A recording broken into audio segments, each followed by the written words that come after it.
ये घटना अभी से करीब 100 साल पहले की है। 30 जनवरी साल 1925 को अमेरिका के केंटकी स्टेट में एक केव एक्सप्लोरर फ्लॉयड कॉलिंस एक केव को एक्सप्लोर करने के लिए उसमें घुसता है। इस केव का रास्ता बहुत छोटा था, इतना छोटा कि कोई भी इंसान सिर्फ क्राउल करके ही इसमें घुस सकता था। केव में बहुत अंधेरा था, तो फ्लॉयड अपने साथ एक लालटेन लेकर आगे बढ़ रहा था। इस केव में आगे बढ़ते बढ़ते फ्लॉयड एक ऐसे पॉइंट पर पहुंचा जिसको पार करना हर किसी के बस की बात नहीं थी, क्योंकि आगे रास्ता इतना सकरा हो चुका था जिसमें घुसना आसान नहीं था। इस केव में जो लोग आते वो इस पॉइंट पर आकर वापस लौट जाते। इस वजह से इस पॉइंट का नाम टर्न अराउंड पड़ा। केव में आगे जाने के लिए किसी को भी इस 9 इंच के स्क्वीज होल को पार करना था। फ्लॉयड इस केव के आखिरी छोर तक जाना चाहता था, तो फ्लॉयड कुछ इस तरह से होल में प्रवेश करता है और रेंगते हुए आगे बढ़ने की कोशिश करता है। आगे चलकर केव का रास्ता चौड़ा होता जाता है और फ्लॉयड एक क्रिस्टल चैम्बर में पहुंच जाता है। केव का यही वो रूम था जिसको फ्लॉयड ढूंढना चाहता था। इस क्रिस्टल चैम्बर को ढूंढकर फ्लॉयड की खुशी का ठिकाना नहीं था, क्योंकि ये क्रिस्टल चैम्बर फ्लॉयड को माला माल करने वाला था। फ्लॉयड अब वापस बाहर निकलता है और बाहर निकलने के लिए उसे उसी सकरे रास्ते से होकर गुजरना था। फ्लॉयड उस टाइट रास्ते में अपने आप को घसीटते हुए आगे बढ़ रहा था कि तभी फ्लॉयड के हाथ से लालटेन छूटती है और वो टूट जाती है, जिससे केव के अंदर घुप अंधेरा हो जाता है। फ्लॉयड अभी भी जमीन से 55 फीट नीचे एक पतले रास्ते में फंसा हुआ था, लेकिन इस सिचुएशन में भी फ्लॉयड घबराया नहीं, क्योंकि उसने पहले भी इस तरह के अंधेरे रास्तों का सामना किया था।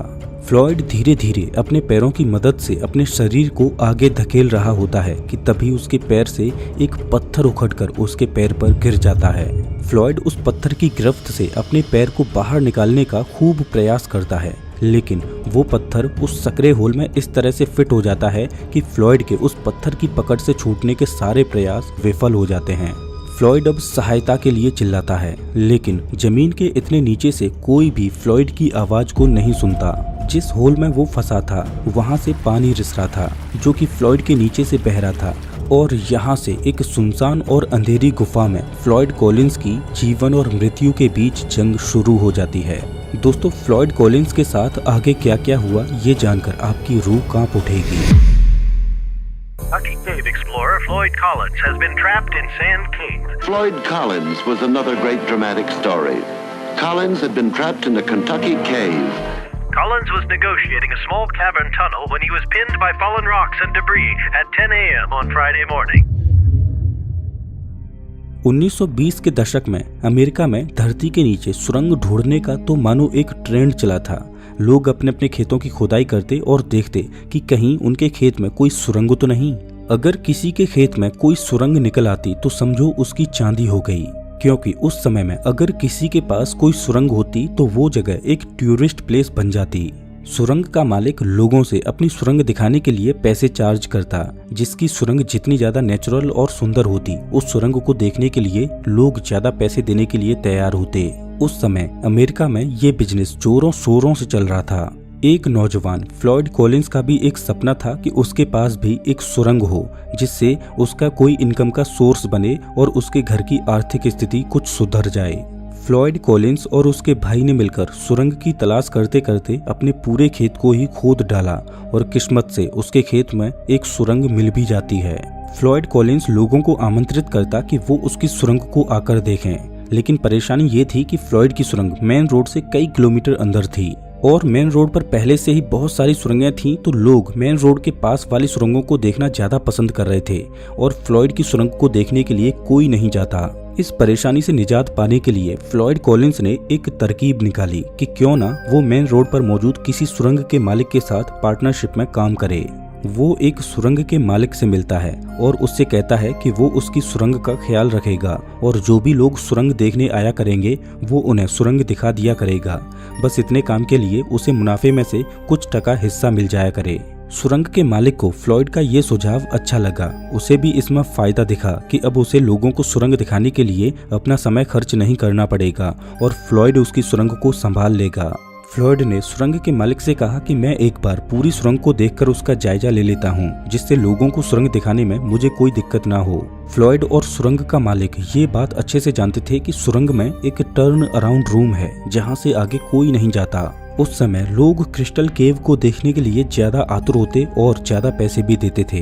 दरअसल क्रिस्टल केव लाइमस्टोन से बनी होती है। ऐसी किसी केव को बनने में हजारों सालों का वक्त लग जाता है। क्रिस्टल केव देखने में बड़ी ही अट्रैक्टिव लगती है। फ्लॉयड एक लालटेन उठाता है और सुरंग को एक्सप्लोर करने के लिए निकल पड़ता है। उसे क्या पता था कि वो जिस सुरंग में जा रहा है वहाँ उसे अपने जीवन की सबसे खतरनाक लड़ाई लड़नी है। जैसा कि अभी मैंने आपको बताया कि लौटते समय फ्लॉयड का पैर एक पत्थर में फंस जाता है और वो उस अंधेरी गुफा में सहायता के लिए जोर जोर से चिल्लाता है।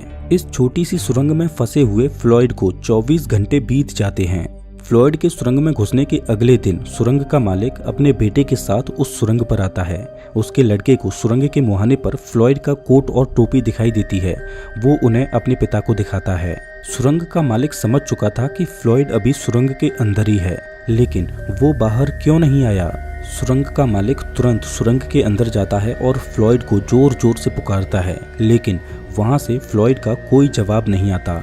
फिर वो उसी टर्न अराउंड रूम में आकर फ्लॉयड को आवाज लगाता है, तो इस बार उस छोटे से स्क्वीज होल में से फ्लॉयड की दर्द भरी आवाज आती है, जिसमें वो मदद की गुहार लगा रहा था।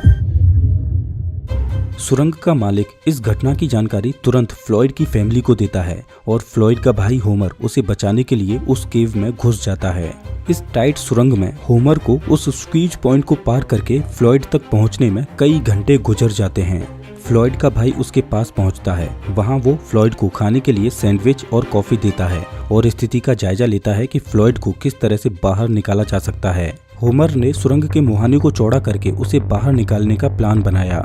होमर छेनी हथौड़ा लेकर आया और एक बार फिर से उस सुरंग में घुसा और सुरंग की दीवारों को चौड़ा करने की कोशिश करने लगा, लेकिन इससे स्थिति और ज्यादा गंभीर होती जा रही थी। बार बार चोट पड़ने की वजह से सुरंग की दीवारें चटकने लगी थीं।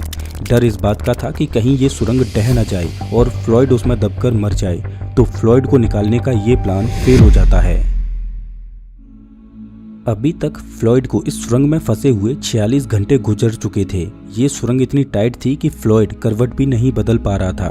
फ्लॉयड का भाई होमर हिम्मत हार चुका था। ये गुफा हाईवे के पास थी, तो वहाँ बहुत सारे लोगों की भीड़ इकट्ठा होने लगी। लोग फ्लॉयड की मदद तो करना चाहते थे, लेकिन उस स्क्वीज होल को देखकर सब डर जाते और वापस लौट आते।